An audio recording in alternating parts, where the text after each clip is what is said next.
Lawmakers in Connecticut want to ban state companies from profiting off drugs used in federal executions. As George Hale reports, a bill under consideration there would make it harder to carry out lethal injection executions here in Indiana. Senate Bill 430 would ban people and businesses in Connecticut from making, selling, or testing drugs for the purpose of carrying out executions. Connecticut abolished the state death penalty in 2012, but there's no ban on involvement in executions elsewhere. A Democratic lawmaker there says business practices should align with state law. People feel strongly that going forward, the companies in the state of Connecticut should not be involved in any shape or form, directly, indirectly, into being part of any other state or beyond efforts to be part of death penalty. Senator Saud Anwar's bill follows reporting last year that a Connecticut-based chemical supply company helped manufacture an anti-seizure medication used by the Trump administration to execute 13 prisoners in Terre Haute in 2020 and 2021. The drug, pentobarbital, is blamed for botched executions in several states and at the federal level. Before leaving office, former President Biden's Attorney General instructed the U.S. Department of Justice to stop using it in future executions.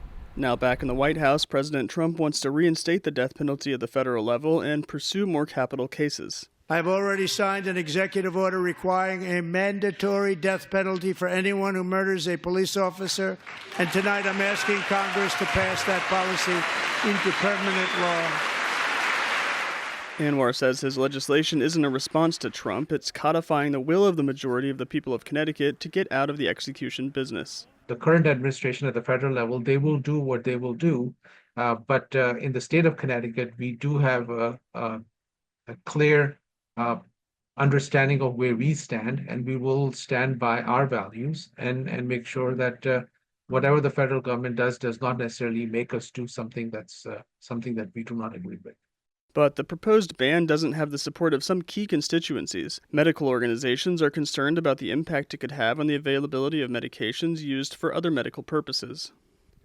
Veterinarians use the anti-seizure drug pentobarbital to euthanize injured and sick animals, and hospitals use it and other drugs like it during surgery on humans. Opponents of the bill include the Connecticut Hospital Association, which is asking for changes to avoid disrupting drug supplies.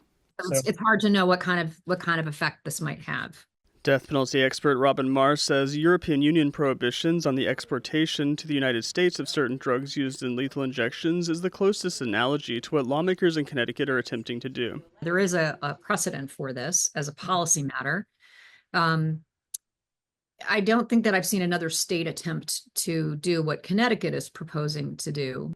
As a result of those prohibitions and increased scrutiny of lethal injection as an execution method, states with the death penalty work hard to protect suppliers.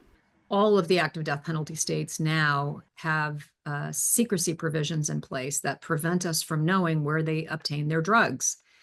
So I don't know how many other states might be looking to Connecticut for their drug supply. In Indiana, corrections officials used the same drug, pentobarbital, to execute a state prisoner last year. It was the first state execution in more than 15 years. Where the state obtained its supply of pentobarbital is a mystery, thanks to a 2017 state law exempting information that could reveal the supplier from open records. For its part, the Connecticut company accused of supplying pentobarbital for use in federal executions says it has stopped making the drug.